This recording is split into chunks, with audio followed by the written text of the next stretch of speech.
Sinabi na ni Lord sa'yong maghintay. Sinabi na sa'yong darating. Atat ka. That's why you took control of your life. And you did whatever you wanted to do. Sumakay ka ng MRT. Lalong-lalo na pag rush hour, nasa MRT ka, kahit nakatayo ka lang, gumagalaw ka. Gumagalaw ka! Oh, anong nangyayari? Di ba? Ganon.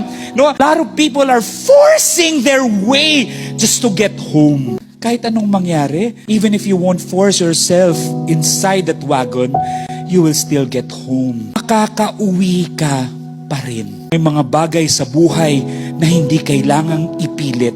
You just wait for the perfect time na pag may dumating na walang laman, grand entrance ka pa sa loob ng wagon. Makakaupo ka pa kasi may mga times na dumarating na walang laman.